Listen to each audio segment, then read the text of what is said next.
Bismillahirrahmanirrahim. Assalamualaikum warahmatullahi wabarakatuh. Selamat pagi anak-anak ibu yang soleh dan soleha. Gimana kabarnya hari ini? Semoga selalu dalam keadaan sehat dan semoga selalu dalam lindungan Allah Subhanahu wa taala. Amin ya robbal alamin. Jangan lupa jaga kesehatan ya, karena cuacanya lagi hujan terus. Jadi jangan sampai sakit. Jaga kesehatan dan yang nurut sama mama ya. Jangan lupa dikerjakan juga tugas-tugas yang belumnya ya. Oke. Nah, ketemu lagi sama Ibu Maryam dalam video pembelajaran IMLA. Nah, sebelum memulai pembelajaran, yuk kita sama-sama membaca basmalah. Bismillahirrahmanirrahim. Nah, baik. Pembelajaran IMLA kali ini kita masih melanjutkan materi pekan lalu, yaitu tentang bentuk-bentuk huruf hijaiyah ketika disambung dan ketika tidak disambung ya. Jadi pekan lalu itu kita sedikit mereview ya materi pekan lalu. Kemarin kita belajar huruf hijaiyah ketika disambung dan ketika tidak disambung ada huruf apa aja. Yang pekan lalu ada dua ya, Ibu ngasihnya dua huruf, yaitu huruf ja, ha, kho sama huruf ain dan ghoin ya. Dua huruf itu ya. Jadi pekan ini kita sudah melanjutkan ke huruf Ka, mim, kemudian ha, dan yang terakhir huruf ya. Ya, oke. Langsung saja kita akan lihat bagaimana bentuk-bentuk huruf hijaiyah ketika disambung dan ketika tidak disambung. Perhatikan ya. Simak baik-baik. Nah, di sini ada bentuk-bentuk huruf hijaiyah, huruf ka, mim, ha, dan ya. Nah, ini adalah bentuk huruf asalnya seperti ini ya. Pasti anak-anak di rumah sudah tidak asing lagi, sudah hafal dan sudah paham bentuknya. Huruf asal dari huruf-huruf ini. Nah, kemudian bagaimana bentuk huruf K? Nomor satu nih. Nomor satu dulu ya, huruf K. Bagaimana bentuk huruf K ketika berada di awal kalimat? Nah, bentuk huruf K ketika berada di awal kalimat itu bentuknya seperti ini. Jadi sudah tidak ada lagi nih bentuk huruf hamzah kayak gini di tengah-tengahnya nih. Bentuknya sudah beda seperti ini. Ya, jadi harus dipahami betul-betul biar nanti ketika baca Iqra itu sudah tahu dan paham. Nah, bentuknya seperti ini ya. Tuh. Contohnya adalah kaida. Ya. Oke, selanjutnya bagaimana bentuk huruf K ketika di tengah kalimat? Ketika di tengah kalimat bentuk huruf K itu bentuknya seperti ini tuh. Dia menjulang tingginya tuh sama-sama ke kanan. Nih, ini ke kanan kan? Tuh, kanan. Kanan ya, kanan. Ini juga sama ke kanan. Tuh, ke kanan lagi. Sama ya, tapi hampir sama tapi beda gitu. Ketika di tengah dan ketika di awal. Contohnya adalah alaikum. Tuh ya. Kurang lebih seperti ini. Nah, kemudian ketika di belakang kalimat bagaimana bentuk hurufnya? Bentuk hurufnya hampir sama ketika, bukan hampir sama, sama bahkannya ketika huruf K ini menjadi huruf asal. Kayak gini ya, biasanya ketika di akhir kalimat bentuknya sama dengan huruf asal seperti ini. Contohnya adalah janahaka ya. Oke, lanjut yang nomor 2. Di sini ada huruf mim. Nah, ini adalah bentuk huruf asal dari huruf mim. Kemudian ketika dia berada di awal kalimat, maka ekornya nih yang ke bawah itu menghilang, hilang. Jadi ngambil ininya aja. Nih, perhatikan baik-baik. Kalau anak-anak di rumah bisa melihat dan bisa diperhatikan, bentuk huruf mim asal itu kepalanya tuh mengarah ke atas ya. Nah, ketika dia sudah disambung dan menjadi huruf sambung ketika di awal kalimat, dia kepalanya mengarah ke bawah ya. Kelihatan nggak? Kelihatan kan? Jadi dia kepalanya mengarah ke bawah. Ini kan ke atas ya, tuh ke atas. Nah ini ke bawah, tuh ya.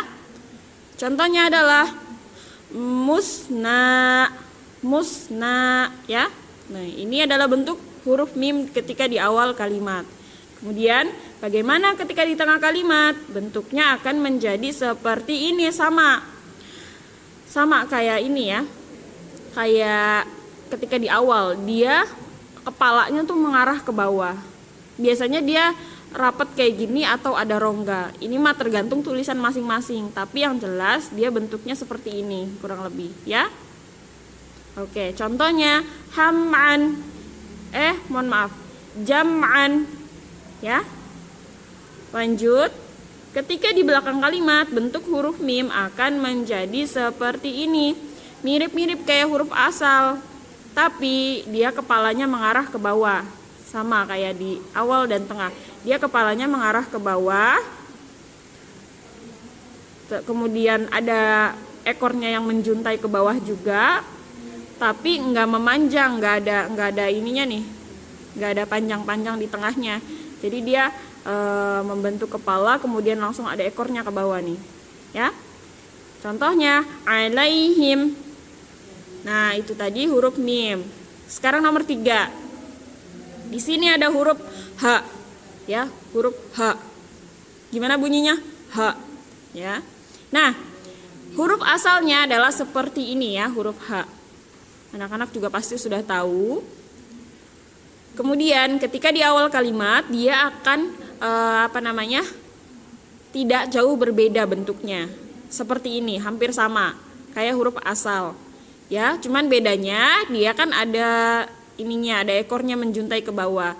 Tapi tidak, kalau dia sudah disambung, dia ekornya nggak ke bawah lagi, dia ke samping lurus gini. Kemudian menyambung huruf selanjutnya, nih seperti ini.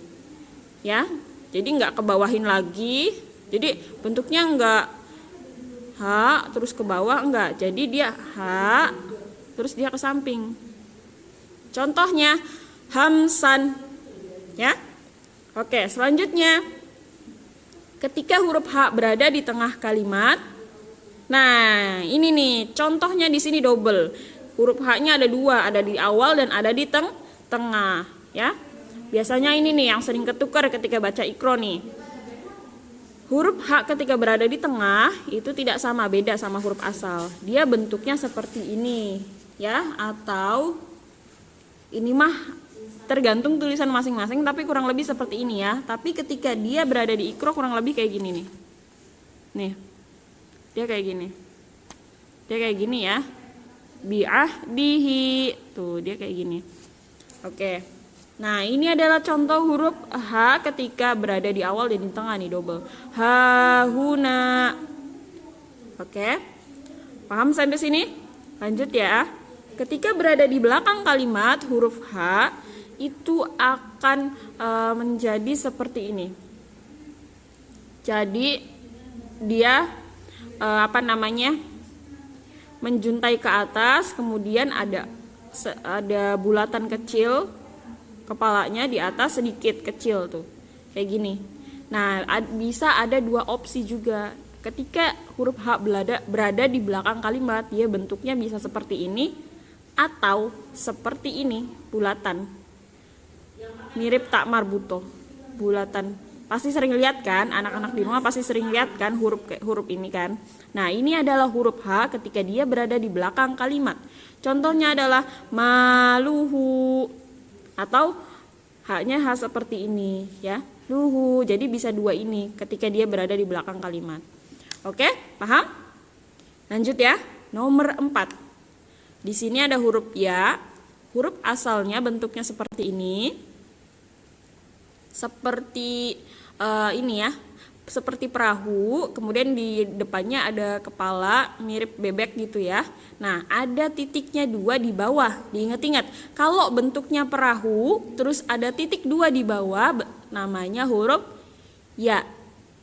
Ibu mau tanya, kalau bentuknya perahu juga tapi titik 1 di bawah, namanya apa?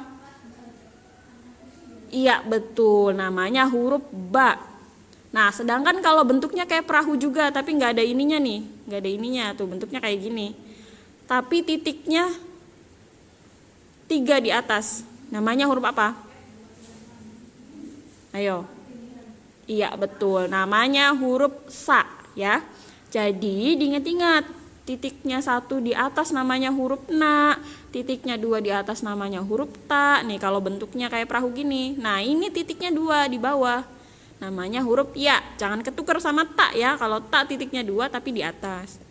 Oke, ini adalah bentuk huruf asal. Kemudian ketika huruf ya berada di awal kalimat, maka ininya boleh hilang nih, ininya boleh dihilangkan, boleh tidak, tergantung dari ini tulisan Arabnya itu sendiri. Jadi mau dipakai ininya boleh, mau dihilangkan juga boleh. Tapi kebanyakan seperti ini bentuknya, tidak ada ininya dihilangkan nih. Bagian depannya nih kayak kepala bebeknya nih. Ya, contohnya adalah yasiro. Ya, yasiro tuh. Pasti sudah ini ya, sudah sering melihat bentuk ya yang seperti ini. Kemudian ketika ya berada di tengah kalimat, maka dia bentuknya sama aja kayak perahu kayak gini. Nah, bisa kayak gini nih. Ini yang paling sering nih, bentuk kayak perahu kayak gini. Tapi ini juga suka muncul nih, suka ada, dan pasti anak-anak juga suka ketemu nih ya bentuk huruf ya yang seperti ini ya. Intinya ketika dia ada titik 2 di bawah, itu berarti huruf ya. Contohnya khairon, bisa kayak gini, bisa kayak gini, tapi yang paling sering adalah seperti ini. Oke, lanjut. Ketika huruf ya berada di belakang kalimat, maka bentuknya akan menjadi seperti ini. Jadi dia sama aja kayak gini, cuman di depannya dia menyambung huruf sebelumnya. Bentuknya seperti ini. Contohnya syai ya. Nah, itu tadi adalah bentuk-bentuk huruf hijaiyah ketika dia disambung dan ketika dia tidak disambung. Jadi bentuk huruf hijaiyah ketika di awal, tengah, dan belakang itu bisa jadi berbeda, bisa juga ada yang sama. Jadi mohon dipahami dengan baik agar nanti ketika membaca Iqra tidak keder, agar nanti ketika membaca Iqra nggak bingung, sudah tahu dan paham ya. Oke, itu tadi adalah penjelasan bagaimana bentuk-bentuk huruf hijaiyah ketika disambung dan ketika tidak disambung. Nanti kalau ada yang masih bingung, tanyakan ya ke gurunya masing-masing. Nah, nanti jangan lupa dicatat juga, tapi bukan buat pekan ini, nanti untuk pekan depan ya, mencatat materi bentuk-bentuk huruf hijaiyah. Nanti Ibu akan kirimkan catatannya. Jadi pekan ini hanya menyimak saja ya. Jangan lupa disimak videonya, diperhatikan dan dipahami dengan baik agar nanti baca Iqra-nya bisa enak ya. Oke, mungkin itu saja yang dapat Ibu sampaikan. Yuk kita sama-sama ucapkan hamdalah. Alhamdulillah. Doa sesudah belajar. Subhanaka Allahumma wa bihamdika asyhadu alla ilaha illa anta astaghfiruka wa atubu ilaih. Assalamualaikum warahmatullahi wabarakatuh.